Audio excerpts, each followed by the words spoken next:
akan pengumuman kanu majelis tauhid pangkalan tauhid dari apa itu di kurang awal terlihat rasanya yang isolasi ini di masjid Sukarsi ya Pos.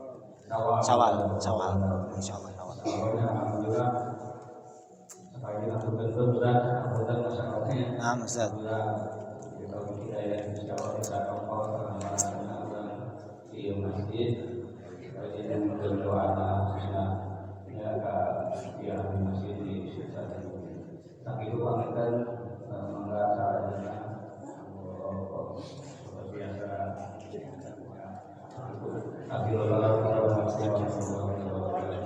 Waalaikumsalam warahmatullahi wabarakatuh. Assalamualaikum warahmatullahi wabarakatuh. Alhamdulillah rabbil alamin hamdan yuafi ni'amahu wa yukafi mazidah. Ya Rabbana lakal hamdu kama yanbaghi li jalalika wa 'azimi sultanik subhanaka la nuhsi sana 'alaika kama thanaita 'ala nafsik. Walakal hamdu qabla ridha walakal hamdu ba'da ridha walakal hamdu hatta tarda walakal hamdu idza radait. Allahumma salli wa sallim ala sayyidina Muhammadin al-Fatih lima ughliqa wal khatim lima sabaq nasiril haqqi bil haqqi wal hadi ila siratal mustaqim wa ala alihi wa sahbihi haqqa qadrihi wa miqdarihi al-'azim. Subhanaka la ilma lana illa ma 'allamtana innaka antal alimul hakim. Rabbi israh li sadri wa yassir li amri wa hlul 'uqdatam min lisani yafqahu qawli. Rabbi zidna ilman warzuqna fahman. Allahumma aftah 'alaina futuhal arifin wa hifdzal mursalin wa ilhamal malaikatil muqarrabin. Allahumma faqihna fid din wa 'allimna ta'wil. Amin ya Allah ya rabbal alamin. Amma ba'du. Yang sama-sama kita hormati para alim ulama, para habaib dan juga sesepuh dan seluruh jamaah majelis ta'lim yang Allah senantiasa muliakan. Wabil khusus bersama kita ada para habaib dan juga para ustadz, para guru yang mohon maaf kita tidak sebutkan satu persatu, namun tidak mengurangi rasa hormat dan cinta kita kepada beliau-beliau semua. Alhamdulillah tadi diinformasikan bahwa ini adalah hari terakhir Ustadz ya untuk ngaji sebelum Ramadan ya. Insyaallah kalaupun memang Allah berikan umur kita panjang akan kita lanjut lagi setelah bulan Syawal, dan mudah-mudahan setiap ilmu yang Allah berikan, yang Allah titipkan untuk kita semuanya ini manfaat baik untuk dunia kita dan akhirat kita. Amin ya Allah ya rabbal alamin. Sehingga juga mudah-mudahan di bulan Ramadan kita mendapatkan pahala yang betul-betul sempurna. Amin.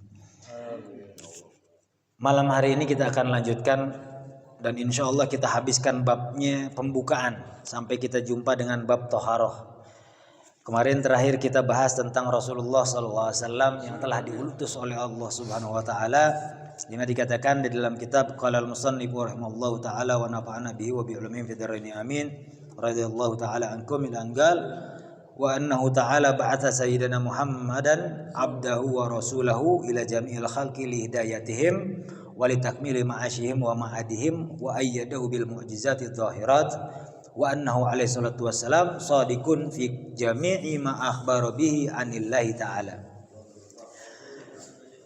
Terakhir kita sudah membahas tentang di mana di dalam kitab Ar-Risalatul Jami'ah karya dari Al-Habib Ahmad bin Zain Al-Habsyi ya, Ahmad bin Zain Al-Habsyi mengutip di mana yang terakhir kita ulas kembali, Allah Subhanahu wa taala telah mengutus Rasulullah sallallahu alaihi wasallam untuk seluruh hamba-hambanya, dan di mana tujuannya itu untuk memberikan petunjuk. Selain memberikan petunjuk, juga untuk menyempurnakan kehidupan bagi seluruh hamba-hambanya, baik kehidupan dunia dan juga kehidupan akhirat. Kita sudah bahas sebelumnya, namun ini ulasan-ulasan singkat saja, ulasan-ulasan yang agar kita mengulas kembali bahwasanya sebelumnya kita bahas ini. Wa ayyadahu bil mu'jizati dhahirat, dan Rasulullah SAW diberikan mukjizat oleh Allah Subhanahu wa taala berupa kemampuan-kemampuan yang di luar nalar.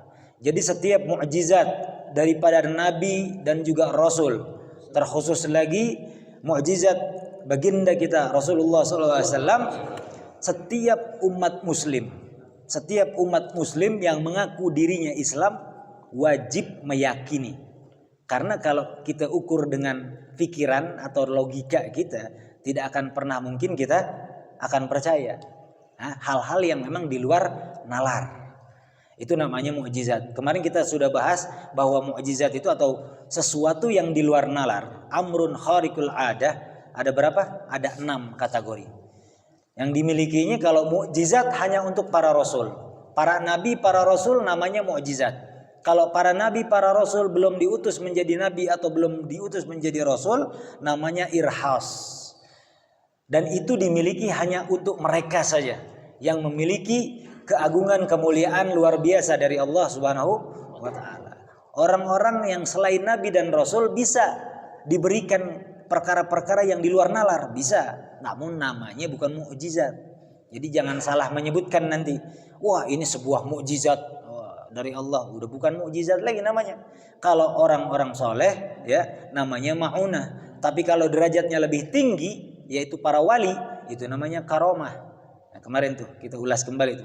Namun ada 2 kategori lain yang bukan dimiliki oleh orang-orang soleh atau orang-orang yang disebutkan wali.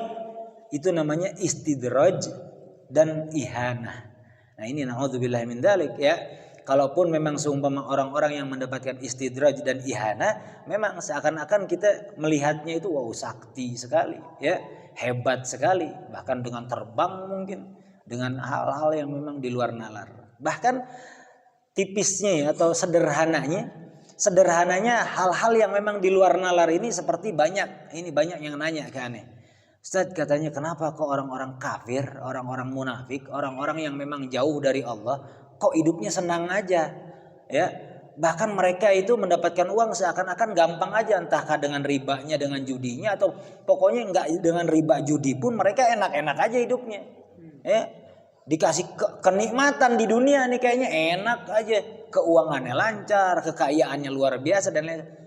Jangan salah, kita memandang apa yang memang diberikan oleh Allah kepada orang-orang seperti itu bisa jadi istidraj. Kenapa? Karena mereka tidak dekat dengan Allah. Ya, karena mereka tidak dekat dengan Allah, mereka dapatkan rezeki itu dengan cara yang haram. Naudzubillah min dzalik. Jadi jangan tergiur mendapatkan kekayaan apabila kekayaannya justru didapatkan melewati jalur yang tidak semestinya. Jelas itu di sana ya.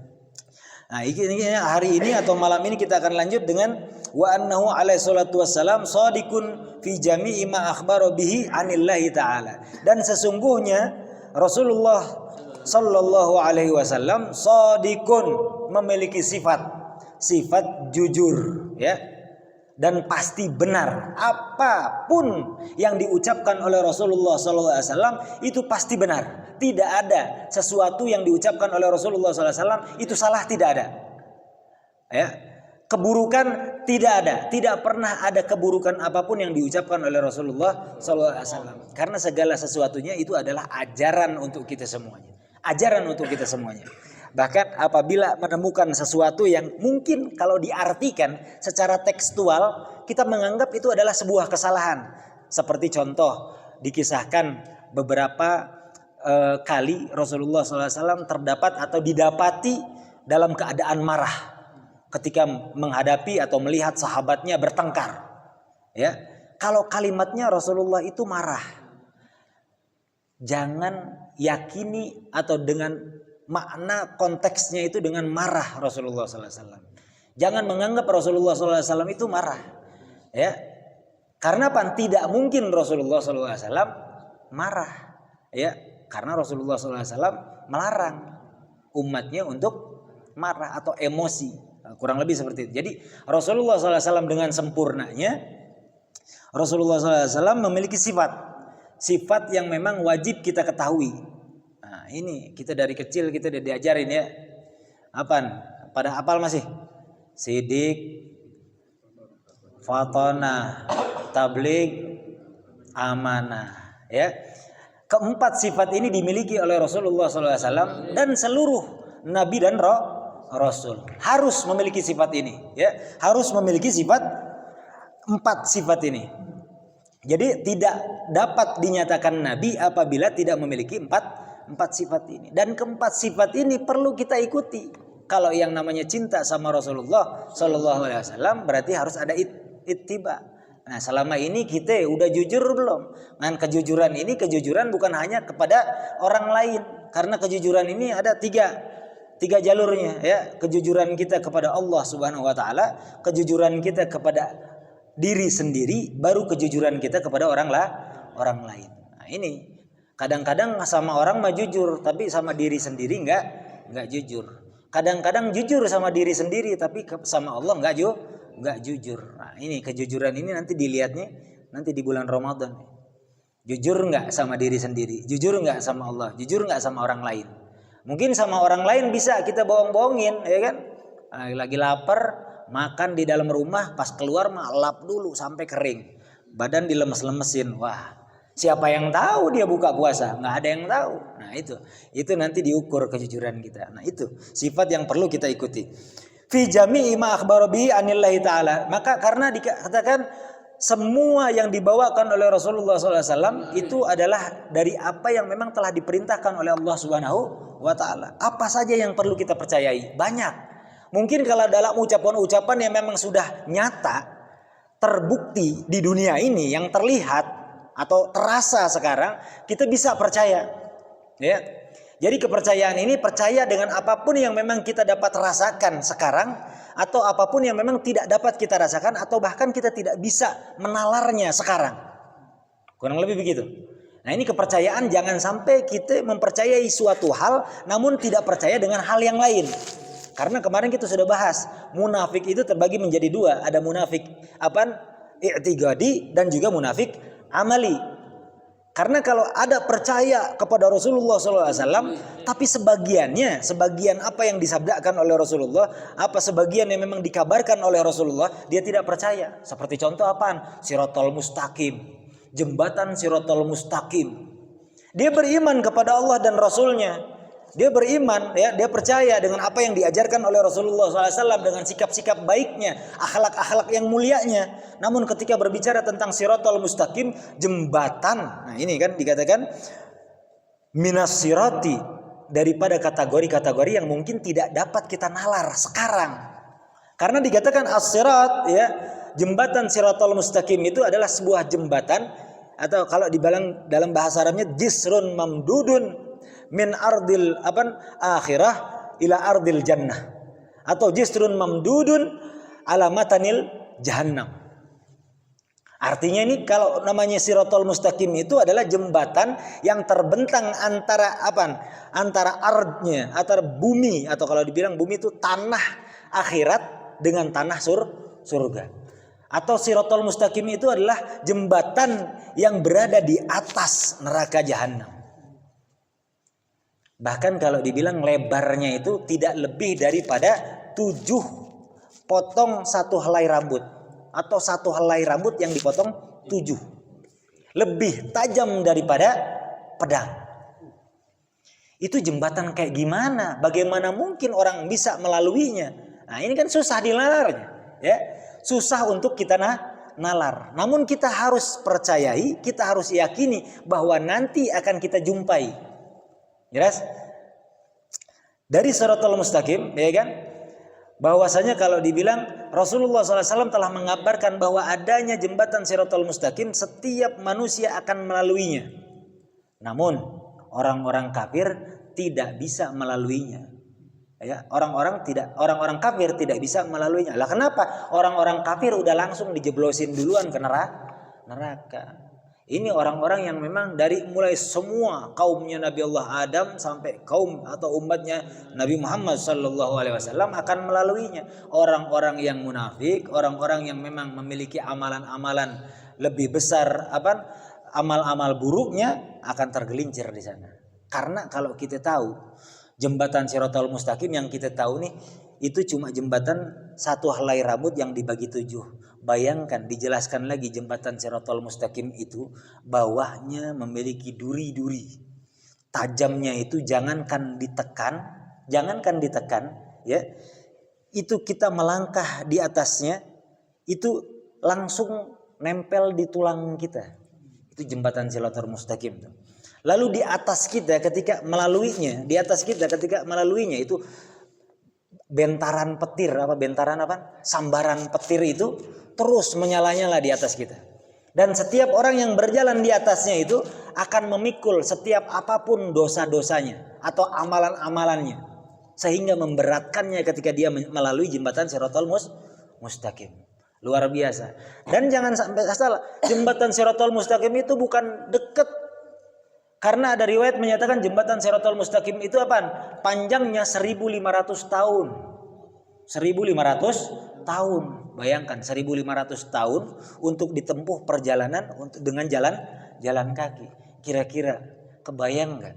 Jalan 1 hari kita udah capek, udah pengen cari tempat neduh. Bener gak? 1 harian kita jalan kaki, kita udah nyari tempat neduh. Udah kecapean udah. Ini 1.500 tahun. Ya, perjalanan. Ada yang menyatakan 150 tahun, ada yang menyatakan 90 tahun, macam-macam riwayatnya. Tapi bayangkan, itu dari mulai turunan, dalam datar sama tanjakan, itu jembatan Shiratal Mustaqim yang akan kita lalui. Ya. Dan nanti di ujungnya itu ada tempat di mana tidak semua orang akan sukses. Padahal di ujung jembatan Shiratal Mustaqim itu Rasulullah SAW sudah menunggu kita. Rasulullah SAW menunggu umatnya di sana di ujung, di tanah surga nanti. Rasulullah SAW menunggu, melihat umatnya, lalu berdoa. Rasulullah SAW mendoakan umatnya, apa? Rabbi salim salim.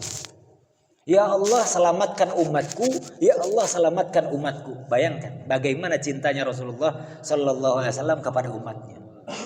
Makanya dikatakan yang melalui jembatan Shiratal Mustaqim ini yang paling dahsyat, yang paling baik, yang paling hebat adalah kecepatannya bagaikan kilat. Itu yang paling hebat. Tingkatan tertinggi itu yang memang menyeberangi jembatan Shiratal Mustaqim bagaikan kilat. Karena nanti macam-macam. Ada dengan kendaraan, ya, ada dengan kendaraannya, atau ada yang memang berjalan kaki seperti biasa, ada yang berlari, ada yang merangkak, ada yang bergelantungan dan lain sebagainya. Itu jadi kondisi menyeberangi jembatan Shiratal Mustaqim itu macam-macam kita bakal lihat nanti. Ya, mudah-mudahan kita bisa menyeberangi jembatan Shiratal Mustaqim bagaikan kilat. Amin ya Allah ya Rabbal alamin. Namun ada beberapa faidah apabila kita ingin diberikan kemudahan untuk menyeberangi jembatan Shiratal Mustaqim, ada doa nih atau ada amalan. Minimal amalannya setelah habis sholat 5 waktu, bacakan asyhadu an la ilaha illallah wahdahu la syarikalah ilahan wahidan rabban syahidan wa nahnu lahu muslimun. Baca 4 kali. Coba bayangkan, amalannya nggak berat. Karena kalau dikasih amalan berat-berat nih kadang-kadang kagak diamalin. Kecuali lagi hajatnya berat juga. Ya. Kalau lagi hajatnya berat, baru amalan berat diamalin. Tapi kalau hajatnya belum berat, mah dikasih amalan berat, boro-boro diamalin, dilupain. Ya. Nah ini amalan-amalan ringan nih, masa nggak diamalin juga? Karena kalau dibacakan 4 kali setelah sholat 5 waktu, ya, dalam riwayat ini jembatan Shiratal Mustaqim ini akan dijadikan jembatan yang memang hanya dengan 4 langkah kita sampai. Dan juga lebarnya akan menjadi 4 langkah juga. Jadi terasa lebar aja jembatan Shiratal Mustaqim itu. Kalau mengamalkan, ya, yang tadi amalannya, ya, 4 kali dibaca setelah sholat 5 waktu. Rutin, istiqomah, dekat kita menyeberangi jembatan Shiratal Mustaqim. Allahumma ja'alna minhum, amin ya Allah ya Rabbal alamin. Ini yang pertama tentang Shiratal Mustaqim. Makanya kalau seumpama kita dengar tentang jembatan Shiratal Mustaqim itu harus ngeri. Dan juga ada yang memang harus diperhatikan lagi nih. Karena mungkin banyak di antara kita nih yang mengabaikannya. Bagaimana? Nanti di jembatan Shiratal Mustaqim itu di akhir-akhirnya ada satu tempat khusus untuk transit yang nanti ada orang-orang yang nggak jadi menginjak ardul jannah, tanah surga itu nggak jadi menginjak tanah surga. Kenapa? Gara-garanya ada sangkut paut dengan orang lain, ada kezoliman yang dilakukan di masa hidupnya di dunia, yang mana orang tersebut belum selesai dihisab, belum bisa nagih. Dia mah udah selesai hisab, dia udah nyebrang Shiratal Mustaqim, pengen selesai, suruh transit dulu. Bentar dulu nih, ada catatan katanya ada pernah zolim sama orang lain di dunia. Ya, tunggu dulu, takut orangnya nagih. Nggak jadi dia nungguin di jembatan surga. Di tanah surga. Ya, naudzubillahi min dzalik ya. Makanya kalau kita masih ada kezaliman sama orang lain, mempeng nih, belum Ramadan minta maaf. Kan udah jadi budaya kita nih. Belum Ramadan kita maaf-maafan dulu, nanti lebaran kita maaf-maafan lagi. Buru-buru deh. Ya. Jadi jangan ditunggu. Nanti kapan nunggu mati dulu biar keluarga aja. Kalau ya jenazah atau almarhum memiliki salah mohon dimaafkan ya tuh. Oh, udah musuhan sama orang, ya udah biarin keluarga aja yang nanti ngomongin. Jangan, kita minta maaf duluan karena takutnya kalau semua keluarga yang ngomongin ada yang nggak mau maafin, takutnya begitu. Makanya kalau ada kezaliman minta maaf buru-buru. Ini waktunya. Itu tentang jembatan Shiratal Mustaqim. Lalu yang kedua al-mizan. Al-mizan ini adalah timbangan di mana seluruh amal perbuatan kita akan dikonversikan menjadi menjadi cahaya dan kegelapan. Ya, menjadi sebuah atau suatu hal yang memang terlihat nyata pahala-pahala kita. Segala sesuatunya terlihat nyata. Karena timbangan ini kalau dibilang timbangannya besarnya luar biasa. Timbangan ini besarnya luar biasa. Timbangan seperti biasa, timbangan yang ada dua kafah. Kalau dibilang kafah ini wadah. Ada dua wadah kiri dan kanan, yang salah satu wadahnya itu kalau dilihat kita tengok dari masyrik ke maghrib, dari timur ke barat, itu belum kelihatan ujungnya. Makanya segala macam amal yang kita lakukan itu akan ditimbang. Siapa saja yang memang berat amal-amal perbuatan baiknya, maka dia akan lolos untuk menyeberang Shiratal Mustaqim. Selamat sudah. Udah pasti selamatnya kalau udah berat timbangan baiknya. Tapi kalau seumpama timbangan baiknya ternyata ringan, lebih berat timbangan buruknya, udah siap-siap neraka dulu. Tapi nggak langsung. Umat muslim, orang-orang muslim yang beriman betul-betul, apalagi yang banyak-banyak sholawat, masih bisa nungguin syafaat dari Rasulullah Sallallahu Alaihi Wasallam. Mudah-mudahan ya kita mendapatkan syafaat dari Rasulullah Sallallahu Alaihi Wasallam. Terus selain mizan ada juga al-haud. Al-haud ini adalah telaga yang para ulama berbeda pendapat antara telaga yang dimaksud adalah telaga Al-Kautsar atau Al-Haud ghair Al-Kautsar. Beda dengan telaga Al-Kautsar. Al-Haud ini adalah di mana nanti ada telaga, itu dikisahkan di mana telaga ini untuk orang-orang yang memang sudah selamat menyeberangi jembatan Shiratal Mustaqim, beristirahat nunggu gerbang surga terbuka. Bayangkan ya, nunggu gerbang surga terbuka, kan itu nungguin dulu seluruhnya. Nunggu semuanya itu nunggunya di haud itu, di telaga itu, semuanya bercengkrama. Di antara kita saling menanyakan, si fulan mana? Belum sampai ya. Mudah-mudahan kita berjamaah ya dengan para habaib ini, insyaallah kita selamat nyebrang jembatan Shiratal Mustaqim, nunggu di telaga, nunggu keluarga kita, nunggu teman-teman kita semuanya, baru bareng-bareng masuk surga berjamaah. Amin. Ya Allah ya Rabbal alamin. Terus wa ghairi dzalik min umuril akhirah, dan apapun itu yang dibawakan atau yang dikabarkan oleh Rasulullah SAW tentang perkara-perkara akhirat. Karena ini kebanyakan orang susah menangkap, susah untuk menalar. Kita ini dibahasnya singkat-singkat ya. Di mana salah satu di antaranya setelah kematian itu adanya kebangkitan. Kita ini setelah mati ini akan dibangkitkan kembali. Jadi jangan merasa bahwa ketika kita sudah mati ya sudah mati saja, nunggu nanti kiamat ya kan, lalu masuk surga atau neraka. Bukan. Setelah kematian kita nanti kita akan dibangkitkan kembali. Di mana? kita ketahui bahwa seluruh manusia itu ketika meninggal seluruh jasadnya itu akan hancur. Ya, walaupun ada beberapa kategori di antaranya ya, orang yang memang mati syahid, orang penghafal Al-Qur'an, muadzin yang memang betul-betul ikhlas lillahi taala. Seorang muadzin yang suka adzan di masjid itu tubuhnya itu apa? Tidak akan memang rusak. Kalau nabi udah jelas, kalau wali udah jelas, tidak akan rusak tubuhnya. Nah, untuk semua jasad-jasad yang rusak itu ada satu anggota tubuh yang memang tidak akan rusak. Apa? Ajbud dzanab. Ajbud dzanab itu tulang ekor. Dari setiap manusia nih ada tulang ekornya kecil, tulang ekor. Di belakang kita ini ada tulang ekor yang tidak akan rusak. Nah, itu adalah benih. Benih nanti di yaumul akhir ya, itu yang akan dihujankan selama 40 hari berturut-turut ya. Lalu setelah berhenti lalu bangkitlah semua dari ajbud dzanab tadi. Jadi setelah dibangkitkan, bayangkan di padang mahsyar ya, fi yaumil hasyr nanti ketika kita dibangkitkan itu semuanya bercampur. Binatangnya ada, jinnya ada, semua makhluk yang pernah Allah ciptakan ada dibangkitkan bersama-sama. Bayangkan. Coba sok lamun seumpama pas dibangkitkan kita di samping kita munding ya. Pas di samping kita kebo, harimau, buaya dan lain sebagainya, pas ngelihat wah terwas kumaha coba ya. Luar biasa. Tapi yang pertama kali dibangkitkan para malaikat. Yang pertama kali dibangkitkan para malaikat karena mereka memiliki tugas. Tugasnya apa? Untuk menjaga, membawa, mengajak, mengantarkan orang-orang yang beriman dengan golongan orang-orang yang beriman. Diselamatkan oleh para malaikat. Itu tugas-tugasnya. Selain daripada tugas itu, para malaikat punya tugas lain. Orang-orang kafir yang dibangkitkan langsung diseret, ditendang masuk neraka. Na'udzubillah min dzalik ya.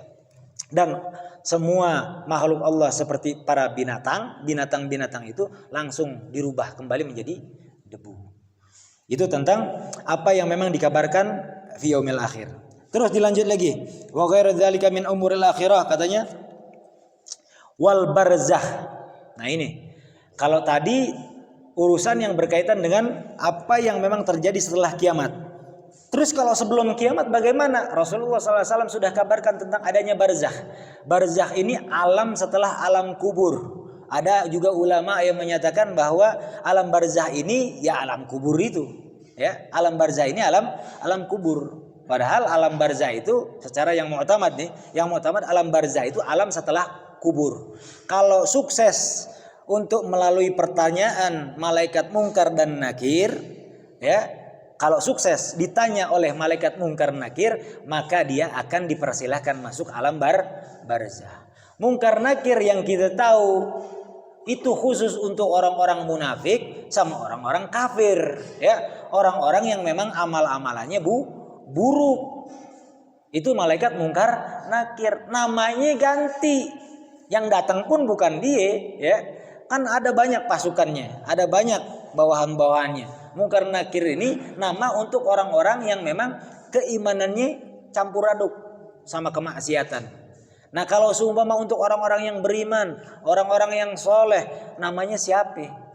Mubasyir wa basyir. Itu namanya. Karena beda cara mereka para malaikat menanyakannya pun akan berbeda. Kalau mungkar dan nakir itu nanyanya berteriak, ya, suaranya melebihi suara petir.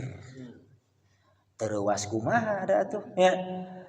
Lagi dalam keadaan gelap gulita ya.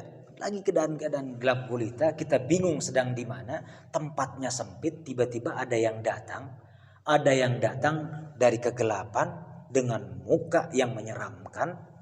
Memang ditugaskan untuk apa?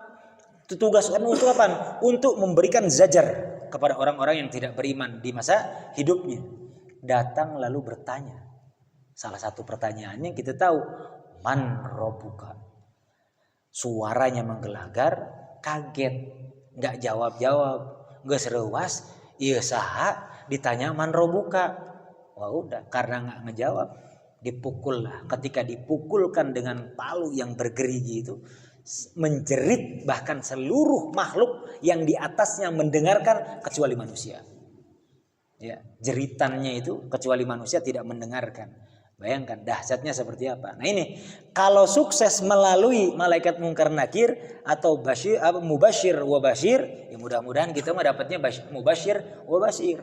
Amin ya Allah ya Rabbal. Jadi selamat tuh kalau semua ditanya sama mubasyir wa basyir, udah aman aja udah. Tapi kalau sama mungkar dan nakir, oh udah siap-siap dah, pertanyaannya agak banyak gitu, agak-agak sulit. Nah ini setelah itu lalu kemudian dipersilahkan ke alam barzah. Makanya kalau dibilang dimensi kita ini, dalam dimensi hidup kita ini ada beberapa dimensi. Coba bayangkan dari mulai alamul dzar. Tahu alamul dzar? Alamul arwah, alamul ruh. Itu dulu sebelum kita dibangkitkan. Sebelum kita dibangkitkan menjadi manusia sekarang kehidupan dunia ini ada alamul dzar, ada alamul arwah yang dimana Allah Subhanahu Wa Taala menanyakan kepada kita mau jadi apa nanti, ya engkau pilih mau jadi apa, mau jadi malaikat ciptaanku yang mulia atau menjadi apa, menjadi hewan, ya ciptaanku yang hina. Itu pilihannya.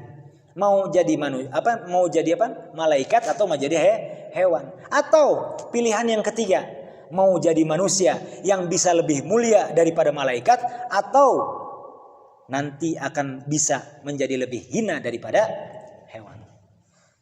Pilihan kita nih yang udah lahir sekarang, yang hidup kita sekarang di dunia ini, itu kita memilih, kita sendiri yang memilih. Lah kita nggak ingat kenapa? Karena diformat. Diformat oleh para malaikat, bahasanya format ya. Dihapus lagi ingatan itu semua sehingga kita menjadi janin. Nah ini yang pertama alamul dzar menjadi alam janin. Itu dimensi kita tuh. Dari mulai alamul dzar, alamul janin, alamul dunia ketika kita lahir. Setelah alamul dunia ada alamul kubur, alamul barzah, alamul akhirah, alamul jannah. Selesai. Itu dimensi kita yang akan kita lalui. Itu baru keberapa kita? Baru ketiga nih. Dimensi ketiga kita jalani sekarang. Masih ada beberapa dimensi lain yang kita justru harus mempersiapkan dari mulai sekarang. Karena kalau udah kita lewat dari dimensi sekarang, sudah tidak ada lagi tata cara atau cara-cara kita memperbanyak perbekalan untuk kita selamat. Kita pengen selamat nanti, sekarang memperbekalnya. Dilanjut lagi, min su'alil malaikan yang tadi dikatakan. Min su'alil malaikan ini adalah pertanyaan-pertanyaan dari dua malaikat yang sudah kita kenal namanya dengan Munkar dan Nakir. Wa adzabil gabri wa na'imihi. Dan juga kita harus percaya dan harus kita yakini tentang adanya azab kubur dan juga ada kenikmatan dalam kubur. Azab kubur dan kenikmatan kubur itu hak dan itu benar. Ya, sudah diriwayatkan sudah dijelaskan atau sudah dikabarkan oleh Rasulullah SAW. Jelas di sini ya, wa adzabil qabr. Wa annal Qur'an dan juga sesungguhnya Al-Qur'an itu wa jami'a kutubillahi al-munazzalati haqqun. Dan sesungguhnya Al-Qur'an wa jami'a kutubillahi al-munazzalati haqqun. Dan seluruh kitab-kitab Allah yang telah Allah turunkan kepada nabi dan rasulnya itu betul-betul ada. Berapa jumlahnya? Kitab-kitab Allah yang Allah turunkan itu ada 104 kitab. Memang yang hanya 4 saja yang wajib kita ketahui kepada siapa saja, ya. Yang pertama, yang 4 itu tadi dari mulai apa? Zabur kepada Nabi Allah Daud, ya. Udah gitu apa? Taurat kepada Nabi Allah Musa, Injil kepada Nabi Allah Isa, dan sekarang apa? Kepada Nabi Muhammad SAW, ya, itu Al-Qur'an. Dan ini kalau dibilang annal Quran ya wa jami'u kutubillahi munazzalah haqqun, ini kita harus mempercayainya, bukan hanya percaya oh itu Quran ya udah saya percaya dengan Al-Qur'an, bukan. Maksudnya di sini kita mempercayai juga apa yang ada dalam isinya Al-Qur'an. Kita tahu Al-Qur'an kita percayai tapi isinya kita enggak percaya. Kadang-kadang pilih-pilih juga. Mana yang kita pengen percayain kita pilih, yang kita nggak mau percayain kita nggak pilih. Bukan nggak percaya, ya udah kita mah percayanya yang ini aja. Ini namanya kurang percaya namanya. Pilih-pilih, makanya banyak juga hukum-hukum yang memang menjadi hukum-hukum titipan. Nah ini bahaya nih. Wal malaikatu haqqun. Dilanjut lagi malaikat, dan juga para malaikat itu benar adanya. Para malaikat betul-betul ada. Para malaikat itu yang memang dikatakan siapa itu malaikat? Ajsamun latifatun nuraniyatun, ya, tadharu fi suratin syarifah mukhtalifah. para malaikat ini adalah kalau dibilang ajsam latifah. Wujudnya sangat lembut. Kita tidak dapat melihatnya. Kita tidak dapat melihat saking sangat lembutnya malaikat. Ya, kalau dibilang ini hamba-hamba Allah yang Allah muliakan. Mereka tidak pernah lelah mengerjakan apa yang menjadi tugasnya dari Allah Subhanahu wa taala. Tidak ada satupun malaikat yang membantah perintahnya Allah Subhanahu wa taala. Ya, makanya kita kalau seumpama dibilang enggak ngebantah apapun perintahnya Allah, itu kita bisa lebih mulia daripada malaikat. Tapi kan kebanyakan dari kita masih bantah aja perintah-perintah atau kewajiban-kewajiban dari Allah Subhanahu wa taala. Siapa yang paling utama? Siapa yang paling afdal? Malaikat Jibril sudah tentunya. Kenapa kok malaikat Jibril paling utama? Karena membawakan wahyu-wahyu dari Allah Subhanahu wa taala untuk para rasulnya. Jelas di sini? Jelas ya? Wal jannatu haqqun, dan juga surga itu benar, ya. Wan naru haqqun, dan juga neraka itu benar. Surga dan neraka. Nah, kita ngomongin surga dan neraka. Surga dan neraka udah ada atau belum? Nah, para ulama ada 3 ya yang berbeda pendapat. 3 yang perbedaan pendapat antara ulama tentang surga ini. Pertama, surga, sebagian ulama menyatakan surga itu sudah ada. Ya. Surga itu sudah ada. Neraka pun sudah ada. Kalau surga adanya di atas langit, kalau neraka adanya di kerak bumi. Ya, kata sebagian para ulama menyatakan demikian. Jadi surga dan neraka sekarang sudah ada, tapi sebagian ulama menyatakan belum ada. Lah, waktu Rasulullah SAW Isra dan Mi'raj, bagaimana Rasulullah meriwayatkan telah melihat surga dan neraka? Maka ulama-ulama tersebut menjawab bahwa ini diciptakan hanya untuk memberitahukan kepada Rasulullah SAW bakal ada nanti surga dan neraka sama persis seperti ini, untuk diingatkan kepada umatnya. Jelas? Dan sebagian lain ulama menyatakan bahwa surga belum ada sama sekali, karena surga itu akan diciptakan setelah kiamat terjadi. Jadi surga neraka itu nanti terciptanya. Keduanya memiliki tingkatan. Ada yang menyatakan 7 tingkatan, ada juga yang menyatakan 8 tingkatan. Kalau surga yang terbaiknya adalah surga Firdaus, kalau neraka yang terburuknya adalah Jahannam. Jelas di sini? Jelas ya? Ini. Nah, kalau ngomongin surga dan neraka juga, surga dan neraka yang harus kita pahami bukan untuk nanti di akhirat saja. Surga dan neraka ini bukan hanya untuk di akhirat, di dunia pun sama. Ya. Bisa orang mendapatkan surga di dunia? Bisa. Surga di dunia, kita tahu makna daripada surga adalah kenikmatan, ya. Kalau dibilang raudhah atau kenikmatan yang memang akan kita dapatkan, ya, naim. Maka di dunia orang yang mendapatkan surga adalah orang-orang yang memang sudah diberikan kenikmatan oleh Allah Subhanahu wa taala tanpa ada azab sama sekali. Allahumma ja'alna minhum. Mudah-mudahan kita mendapat surga dunia akhirat. Sedikit lagi sebagai terakhir atau penghujung, wa jami'a ma jaa bihi sayyiduna Muhammadun sallallahu alaihi wasallam haqqun, ya. Dikatakan di mana seluruh apapun yang telah dibawakan, didatangkan oleh Rasulullah sallallahu alaihi wasallam itu adalah benar.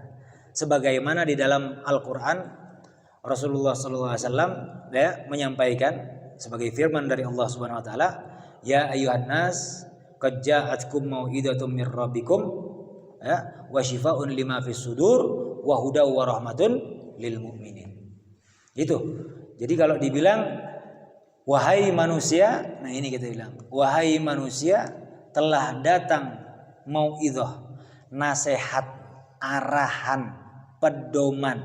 Jadi kalau dibilang pedoman itu bukan hanya untuk umat muslim saja, pedoman itu untuk seluruh umat manusia. Pedoman ini yang dimaksud di dalamnya adalah Al-Quran. Jadi ada Al-Quran yang seluruhnya dibawakan oleh Rasulullah SAW, itu semua benar adanya, hak, ya, adanya datang dari Allah Subhanahu wa taala untuk dipercayai sebagai pedoman umat manusia. Dan selain menjadi pedoman umat manusia, di sana ada obat bagi siapapun yang memiliki penyakit di dalam hati. Kalau punya penyakit di dalam hatinya, ada kekurangan dalam jiwanya, maka kembalilah ke dalam Al-Quran, kepada Al-Quran, maka insya Allah di dalam Al-Quran kita akan menemukan obat-obatnya.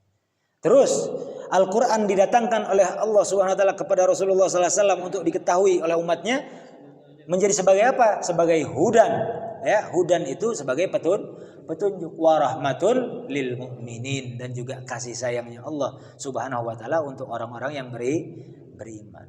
Wallahu a'lam bishawab. Mudah-mudahan apa yang kita dapatkan malam hari ini bermanfaat dunia akhirat. Karena sebagai penghujung, ya mudah-mudahan Allahumma barik lana fir Rajab wa Sya'ban wa ballighna Ramadan sininan ba'da sinin wal awam ba'dal awam ala ma tuhibbu rabbana wa tarda ya dzal jalali wal ikram. Mudah-mudahan kita diberikan keberkahan di bulan Rajab dan bulan Sya'ban ini, dan juga mudah-mudahan Allah berikan ampunan seluas-luasnya untuk kita semua, sehingga kita berjumpa dengan bulan Ramadan penuh dengan kesempurnaan, diberikan kekuatan untuk menjalankan amalan-amalan di bulan Ramadan setiap tahunnya. Amin ya Allah ya Rabbal alamin. Fahimtum? Ada pertanyaan sebelum kita tutup? Enggak ada pertanyaan? Maka kita sama-sama bacakan doa. Tapi sebelum kita doakan sama-sama, mudah-mudahan duduknya kita di majelis taklim yang mulia ini, mudah-mudahan Allah berikan juga pahalanya untuk orang tua kita, baik yang masih ada, yang mudah-mudahan Allah berikan panjang umur, sehat walafiat, yang sudah tidak ada mudah-mudahan ditempatkan di kedudukan yang sangat mulia di sisi Allah Subhanahu wa taala. Amin ya Allah ya Rabbal alamin. A'udzubillahi minasyaitonirrajim. Bismillahirrahmanirrahim. Alhamdulillahirabbil alamin wassalatu wassalamu ala sayyidina Muhammad. Rabbana anfa'na bima 'allamtana, rabbi 'allimna alladhi yanfa'una, rabbi faqqihna wa faqqih ahlana wa qarabatin lana fi dinina mahal qudri unta wa dzakar, rabbi waffiqna wa waffiqhum lima tartadi qawlan wa fi'lan karama warzuqi kulla halalan daima wa akhilla azkiya ulama nahda bil khairi wa nuqda kulla syar rabbana waslih lana kulla syun wa agirra bir ridha minkal uyun waqdi anna rabbana kulla duyun Tiana ruslan manun waghfir wastur anta akraman satar wa salatullahi taqshal mustafa man ilal haqqi da'ana wal wafa bi kitabin fihi linnasi shifa wa ala ali kiraman syurafa wa ala sahbi masabihil gurar Allahumma hadina bihudak waj'alna mimman yusari'u fi ridak wa la tuwallina waliyan siwak wa la taj'alna mimman khalafa amrak wa asak hasbunallahu wa ni'mal wakil ni'mal maula wa ni'man nasir wa la hawla wa la quwwata illa billahil aliyyil azim. Sirrul Fatihah.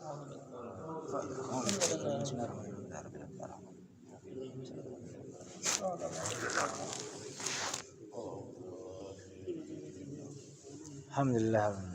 Barakallahu fikum.